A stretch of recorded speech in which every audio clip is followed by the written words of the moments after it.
तो गाइस मैं हूं तो और आप देख रहे हैं रेसलिंग फैंस नेटवर्क। तो भाई डब्ल्यूडब्ल्यू वालों ने मच अवेटेड रेसलमेनिया 42 का प्रोमो वीडियो ड्रॉप कर दिया एंड बात करते हैं भाई इस वीडियो में हुआ क्या क्या। तो वीडियो के स्टार्टिंग में भाई बिल्कुल ट्रिपल एच एंटर करते हैं स्टाइल में एंड वहां पे एक चेस्ट का पीस रखा होता है। उसके बाद कैमरा फोकस होता है कोडी रोड्स पे एंड कोडी के चेहरे पे वो एटीट्यूड दिख रहा होता है, वो उस वाइब को प्रेजेंट कर रहे होते हैं रोमन रेंस। उसके बाद कोडी के बगल में बैठे हुए रहते हैं भाई एंड देन कैमरा शिफ्ट होता है सीएम पंक पे एंड देन उसके बाद कैमरा जाता है किस पे, तो बीस्ट इनकार्नेट लेसनर पे। तो वो जो टीजर्स थे जिसमें अलग अलग बूट्स थे वो पंक, लेसनर, रोमन एंड कोडी के थे। देन हम देखते हैं triple H and Paul Heyman को, यानी कि दो पॉल, एक पॉल लेवेक एंड एक पॉल हेमन। उसके बाद कार्ड्स बिछाए जाते हैं टेबल पे and Roman Reigns, CM Punk, Cody Rhodes and Lesnar वगैरह भाई कार्ड से खेलना चालू करते हैं एंड देन आता है एक क्वाइन, कैसीनो क्वाइन, जिस पे 2026 लिखा होता है रेसलमेनिया वेगास एंड पीछे से बैकग्राउंड म्यूजिक क्रेजी जा रहा होता है भाई। तो यहाँ पे एक बहुत ही अच्छा प्रोमो वीडियो इन्होंने बना कर रखा है। हालांकि इसमें अभी भी काफी कुछ दिखा सकते थे बट आई बिलीव कि मल्टीपल प्रोमो वीडियोज आएंगे। अगर इतना सब कुछ इन्होंने अरेंज किया है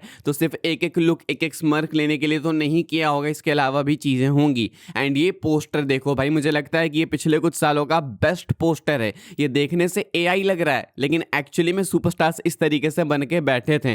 तो बहुत ही अच्छा डिजाइन है ये, एक फुल वाइब प्रेजेंट हो रही है यहाँ से कि हाँ भाई रेसलमेनिया 42 की वाइब ये वाली है एंड बहुत ही ब्यूटीफुल पोस्टर है। तो जहाँ पे डब्ल्यूडब्ल्यू को क्रेडिट्स देने होते हैं वहाँ पे देना चाहिए भाई। हमें लगा था कि किसी फैक्शन के लिए या किसी रिटर्न के लिए, लेकिन प्रोमो वीडियो के लिए भी है तो फिर बहुत मेहनत है एंड बहुत ही अच्छा लगा ये देख के। इन चारों में से तीन तो पॉल हेमन गायज हैं, एक पॉल हेमन है, एक खुद पॉल लेवेक है, एक कोडी रोड्स अलग हैं। यहाँ पे एक odd one out Cody Rhodes दिख रहे हैं लेकिन यहाँ पे इन चारों का होना बनता था। तो ये है भाई रेसलमेनिया 42 का प्रोमो वीडियो, आपने खुद देखा तो बताना कैसा लगा। एंड ये है रेसलमेनिया 42 का पोस्टर, मुझे बहुत ही बेहतरीन लगा भाई। एंड ऐसा ही हमें कुछ पोस्टर चाहिए हर एक इवेंट के लिए, थीम सेट करने के लिए।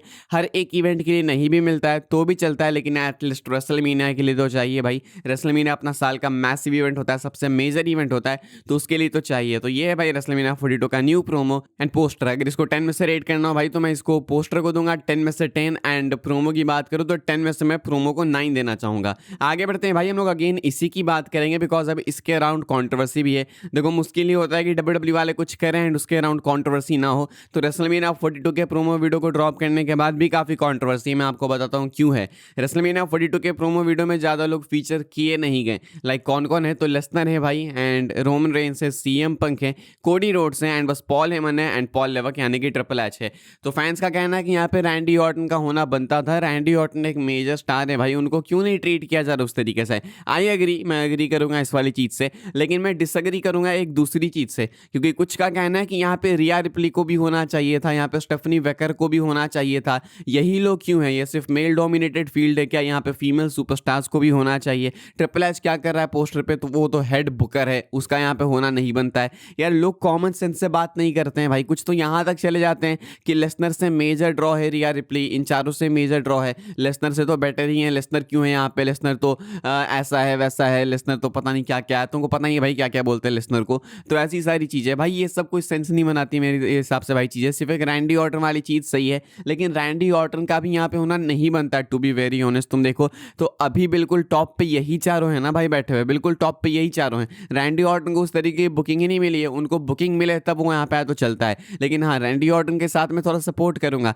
लेकिन रिया रिप्ली तो कहीं से नहीं भाई। क्यों रिया रिप्ली, क्या है रिया रिप्ली, इतना तो मेजर ड्रॉ नहीं है रिया रिप्ली भाई। एंड लेसनर से मेजर ड्रॉ लोग बोल देते हैं कि रिया रिप्ली लेसनर से काफी मेन स्ट्रीम है। कुछ ने तो ट्विटर पर कल ये बोल दिया कि लेसनर से बेटर है, मेन स्ट्रीम में ज्यादा मेजर नाम है रिया रिप्ली। इनको पता ही नहीं है कि लेसनर भाई एनएफएल में भी कंपीट कर चुके हैं, वहां भी नाम बना चुके हैं, यूएफसी में चैंपियन बन चुके हैं, वहां भी नाम बना चुके हैं। लेसनर का नाम इतना फैला हुआ है, पता नहीं भाई क्या बोलते हैं, मुझे समझ ही नहीं आता भाई कि इंटरनेट वाले बाहर वाले फैंस सिंपिंग के। इनको एक चीज समझ नहीं, मुझे नहीं समझ आती भाई कि इनको ऐसा क्यों लगता है भाई कि जस्ट ट्विटर पे लाइक्स ज्यादा आ गए तो वो सुपरस्टार ज्यादा मेन स्ट्रीम है। अरे रिया रिप्ली, स्टेफनी वेकर को लाइक्स ज्यादा आ रहे हैं बिकॉज टर्की लोग ज्यादा उनको फॉलो करते हैं। हम सिंपल सीधी बात है भाई, देखो सच्चाई ज्यादा पचती नहीं है लोगों को, लेकिन सच्चाई यही है एंड बाहर वाले पता नहीं इस चीज को एक्सेप्ट क्यों नहीं करना चाहते हैं।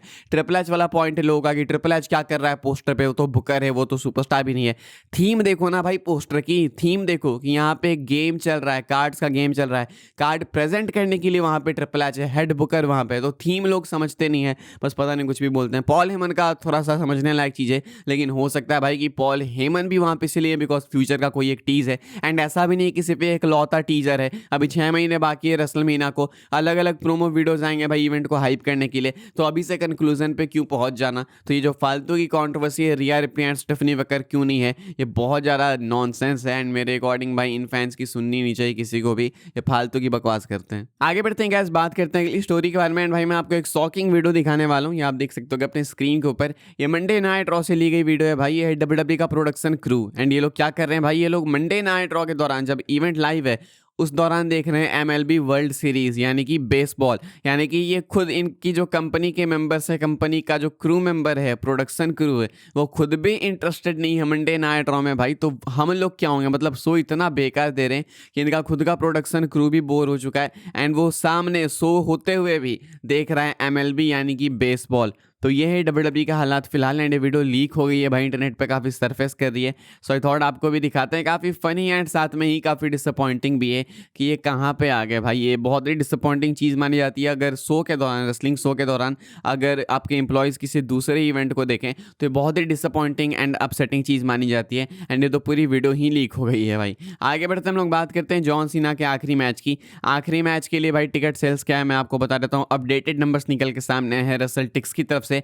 रसल टिक्स की अपडेट आप देख सकते हो कि स्क्रीन के ऊपर एंड अवेलेबल टिकट्स हैं भाई फिलहाल 1045। करंट सेटअप कैपेसिटी 16,000 की, 16,001 एक्चुअली, एक एक्स्ट्रा टिकट अपने पास एंड हो चुके हैं डिस्ट्रीब्यूट 14,956 टिकट्स। तो अवेलेबल है 1045 टिकट्स एंड फिलहाल भाई WWE वाले इन 1045 टिकट को चुटकियों में बेच लेंगे। मुझे लगता है यार कम से कम 30,000 लोग होने चाहिए थे, लेकिन इतनी सेटअप कैपेसिटी ही नहीं है। जॉन सीना के फाइनल मैच में जस्टिस नहीं हो रहा है भाई, मुझे ऐसा लगता है उनके साथ। एक तो सैटरडे नाइट्स मेन इवेंट, ऊपर से मात्र 15-16 हज़ार लोग कुछ नहीं है भाई। मैक्स टू मैक्स खींच के ले जाएंगे ये लोग तो आई गेस 20,000 लेके जाएंगे एंड मैंने एरेना की कैपेसिटी टोटल देखी भी नहीं है, तो मैं अंदाज़ा लगा रहा हूँ, बस इससे ज़्यादा मैं कुछ बोल नहीं सकता। बट आई होप कि कम से कम 20,000 लोग हों भाई, वरना काफ़ी गलत होगा क्योंकि जॉन सीना के आखिरी मैच के लिए 80,000 लोग तक आ सकते हैं एंड हम लोग इतना कॉम्प्रोमाइज़ क्यों कर रहे हैं, आई डोंट नो। आगे बढ़ते हैं भाई, हम लोग बात करते हैं अपनी आखिरी स्टोरी के बारे में एंड मैं आपको एक बहुत ही वियर्ड पिच बताने वाला हूँ जिसको सुनने के बाद आपका दिमाग खराब हो जाएगा एंड आप बोलोगे कि भाई ये ऐसा कोई सोच कैसे सकता है। एले नाइट को लेके एक पिच दी है बुली रे ने भाई।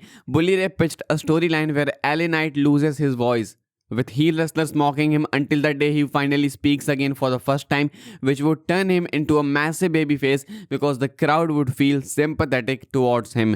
तो कहते हैं बस्टेड ओपन रेडियो में भाई बुली रे कि एक स्टोरी हम लोग करेंगे बुक एले नाइट के लिए एंड वो ये है कि एले नाइट अपनी आवाज़ खो देगा एंड एले नाइट बोल नहीं पाएगा। इसके बाद हील सुपरस्टार्स उसको मॉक करेंगे, उसका मजाक बनाएंगे एंड जब एले नाइट फाइनली बोलेगा फिर से तो क्राउड बहुत ही सपोर्ट करेगी, बहुत ही चीयर करेगी उसको, क्योंकि इतने टाइम पीरियड में क्राउड के अंदर उसके लिए एक सिंपैथी आ जाएगी। भाई ये कितना स्टूपिड आइडिया, मतलब एक सुपरस्टार अपनी वॉइस क्यों लूज करे। पहली बात तो भाई जब सब कुछ सही चल रहा है तो वॉइस लूज करने वाली क्या स्टोरी होती है एंड आपको अगर किसी को ओवर करना है एज ए बेबी फेस तो 1000 तरीके होते हैं, किसी को गूंगा क्यों बनाना है। दूसरा कि WWE वाले कभी नहीं करने वाले एले नाइट को गूंगा बनाया कि उसके बाद सुपरस्टार्स उनको मॉक करें, इससे बहुत ही नेगेटिव PR हो जाएगी WWE की। WWE वाले आजकल काफ़ी सेंसिटिव हैं, फैंस भी काफ़ी सेंसिटिव हैं, तो वह ऐसी चीज़ों का मजाक बनाएंगे नहीं। कल को तुम बोलोगे भाई कि किसी को कैंसर की बीमारी दे दो एंड उसके बाद उसका मजाक बनवाता, ऐसा नहीं हो सकता।